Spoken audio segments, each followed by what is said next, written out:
Have you taken out a window and framed it up and now you need to do some sheetrocking? Stay tuned, let's see how we do that.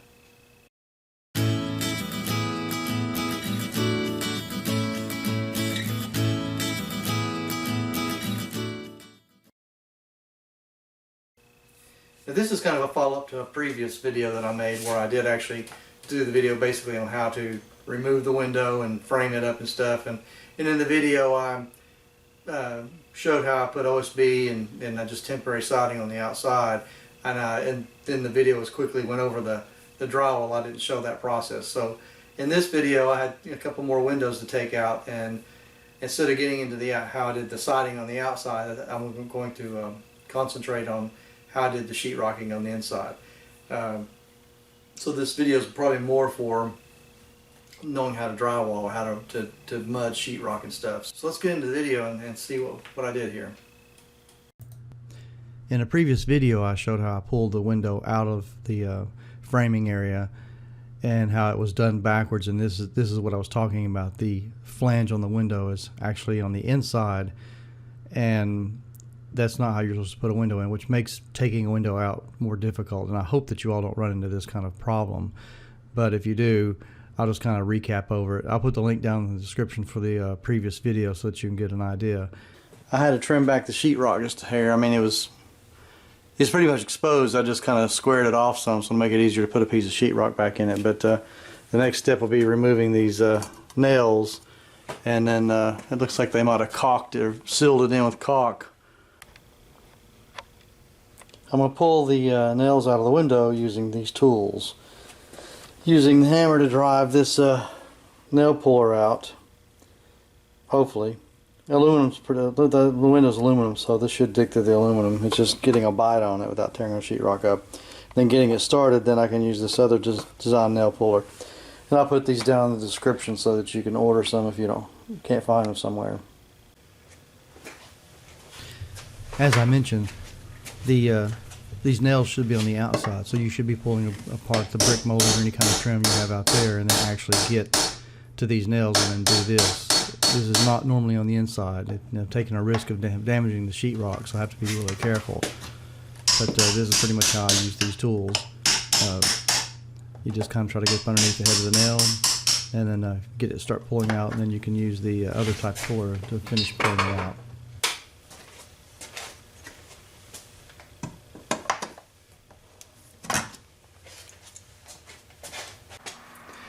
So the window's out in here, and you can see how the sheetrock isn't touching this board. That's because this board, when they put scabbed these boards in, they made them flush with the exterior, not in the interior, which is completely stupid.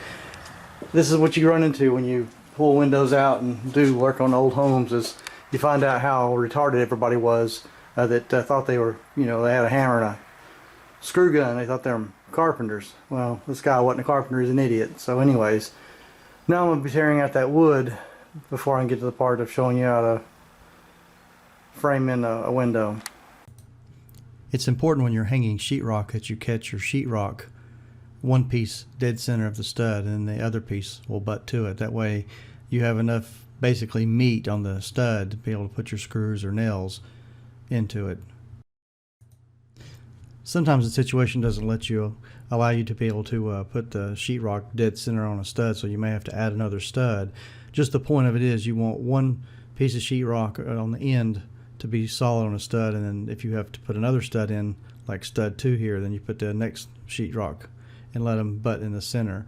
But the point of it is you want solid studs on the ends of your sheetrock. In this situation here, after I pulled out all the unnecessary wood, which was a lot, they didn't have it framed where the sheetrock butted against the studs at all. Matter of fact, there was a gap, and I'll show that here in a second. But in order to frame it correctly, I'm going to have to cut the sheetrock back in order to be able for it to either catch halfway on a stud or put another stud up to it, so that way both ends or both edges of the sheetrock are going to catch on a stud. So I just wanted to point that out, because if you don't have that, you can't get a firm mounting of the sheetrock in order to be able to mud it. If you got it flopping loose, your mud will crack. what I've done is I've measured to the stud, which runs up and down through here, which marked it, but it goes up to 2 1/4, so I measured over about 3/4 inch, which should be about dead center of the stud, so I can catch the sheetrock on here and still have sheetrock touching that side. So that top come out just right. When you stick 2 4 up there, it comes up about half and half. This is a tape seam here, so that should come out apart pretty easy. And this needs to drop down a little bit in order to be able to catch the stud. You can cut these things with a multifunctioning tool.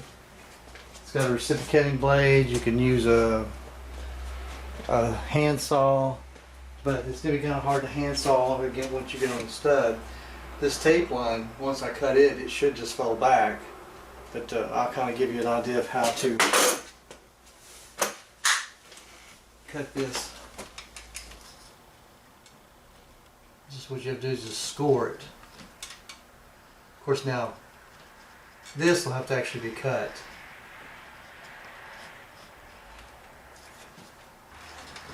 And if you want to use a handsaw, a little sheetrock cutting handsaw to do this, that's perfectly fine. It'll get you up to this point here, then you just got to cut. And I may do that.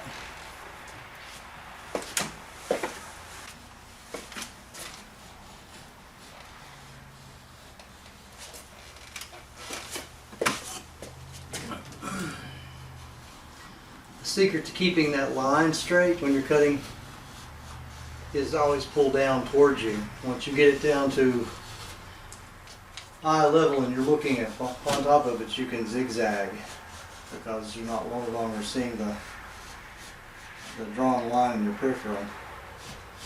Like I said, I'm hoping that it'll just break on the tape line.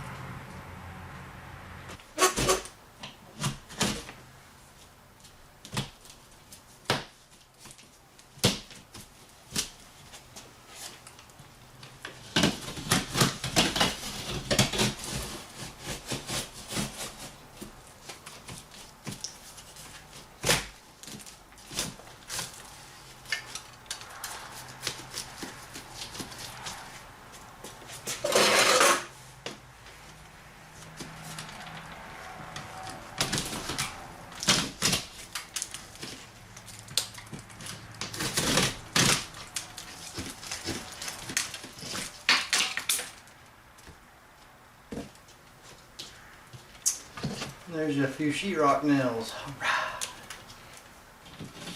Let's stir it up a little bit.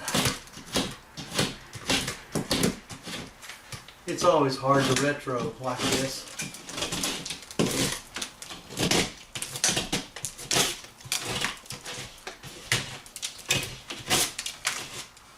Wouldn't have been as bad as if we didn't have an idiot install this window to start with.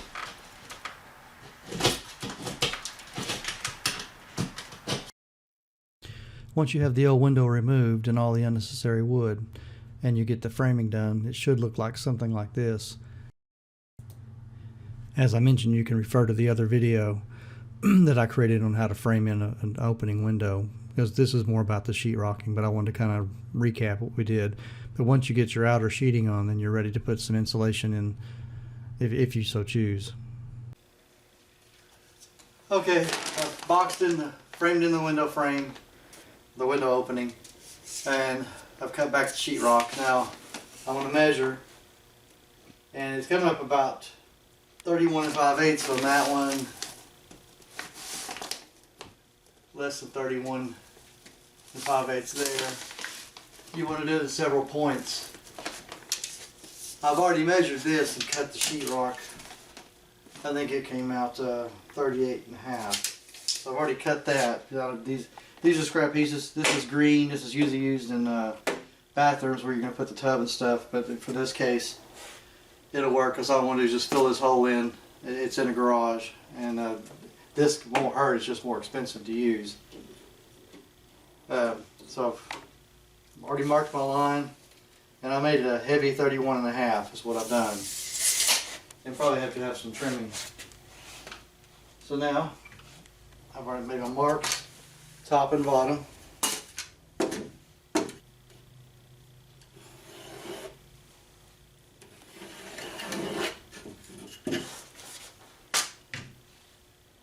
And after you make your marks, it doesn't hurt to always just make sure you didn't mismeasure, because I have done that a few times in my life. And you can use a sheetrock saw. I don't see the point in it unless you like just to make a lot of dirt and dust, but you can cut sheetrock with a regular utility knife and just follow your line.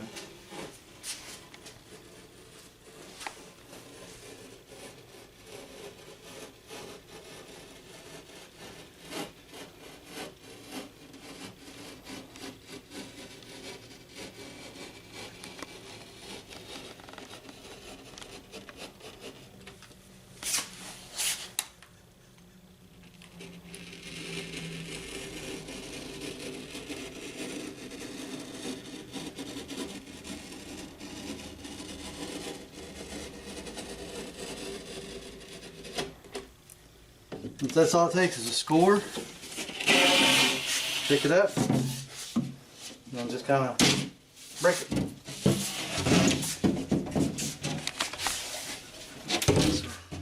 Around. Now that I broke it, it gives you a nice line to cut on. So all you're doing really basically here is you already broke the rock. You're just cutting the paper that holds it.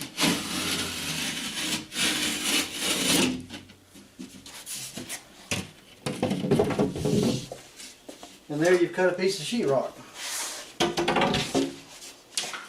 without making a lot of dust. One drawback to creating videos is sometimes you have technical difficulties and you lose a video.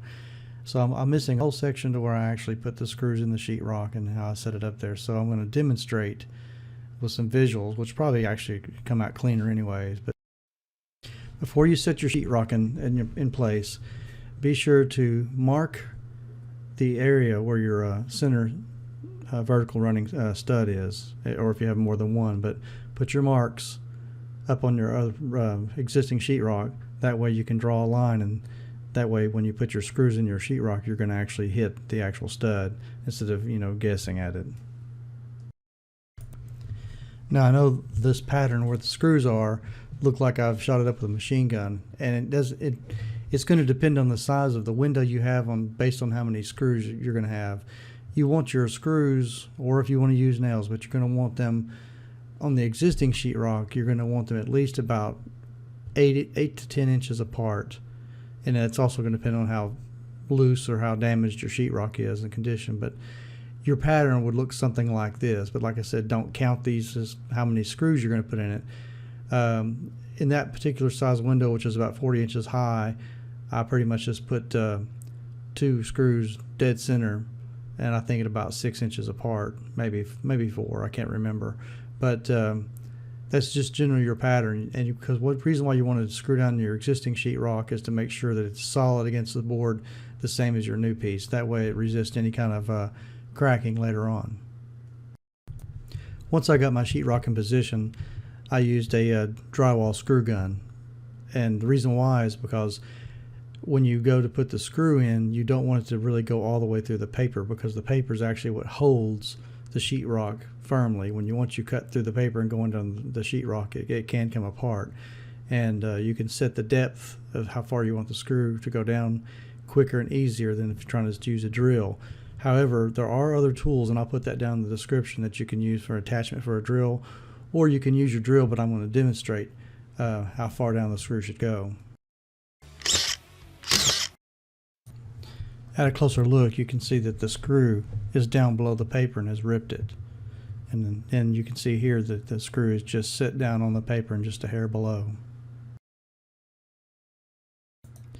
No matter the tool that you use, you want to get the screw set properly, like in this little image here.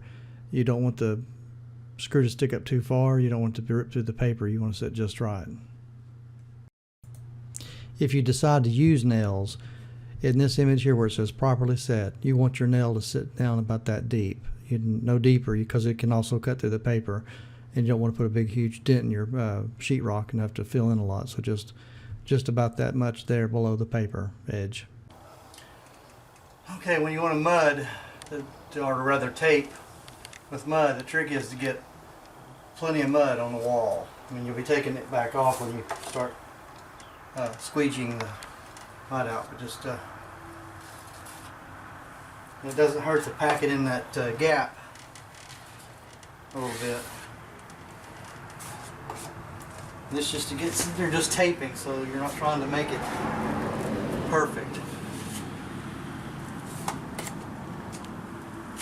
There's different styles, different ways of doing this, so this is just one method of it. Because they actually make a tape gun, and I've got one, and it works real nice if you're doing a lot of taping. And you always want to clear off your knife. On the mudding tape, one side's a little rougher texture, and it's usually the side that's inside of the roll. And it's also the side that folds in. You see, it wants to fold in that way. So you want to put the rougher side. It really doesn't matter 100%, but you want to put the rougher side to the mud. You kind of just see your line that you have.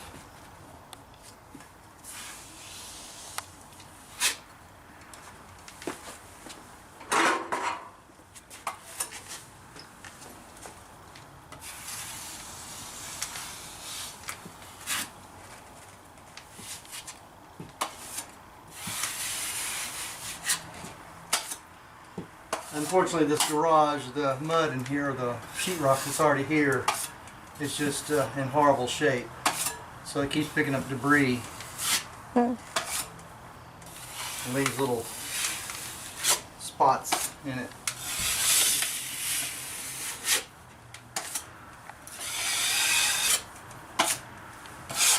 Just take off your excess and we go over it one more time. And that's how you tape. And as you have to do the other 4 sides, and then to mud the nail holes, I usually just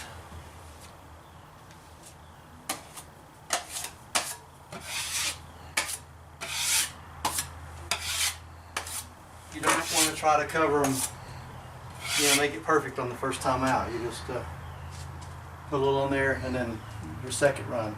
If you keep your mud down when you're putting it on, you have a whole lot less to sand off and sand in between layers. And this is what it looks like once you get all 4 corners taped and mudded. And this is just the first coat with taping, and like I said, for the center screws, I just put the first coat of mud on it, and I keep it thin because as long as you keep putting each thin coat on, that means you don't have to sand the bulk of it off. A lot of people want to put it all on in one stroke, and then you got to smooth it down. It's a lot of sanding, a lot of mess. But this would be just the taping and one thin coat on the screws. Now I was doing another window and actually closing in an air conditioner, and it's hard to tell that I've already mudded this, but this is my second coat of just a thin coat over mud that I put over my tape and my nails, and you can tell that it's already coming out really smooth. So when I just kind of brisk over it with just a little block or even a putty knife to knock off the little just debris on it, I'll put another coat, and it'll be pretty close to being done. And you can wet sponge it, lightly wet, just wet sponge it, or you can use a wet sanding sponge block, or you can just use sandpaper. It depends on where you're at and how much mess you want to try to avoid making. And I just wanted to show the kind of mess I had to pull out. That's how much wood I had to pull out on just where they framed it wrong. And you may run into something like this, so don't be alarmed if you start ripping out a lot of wood.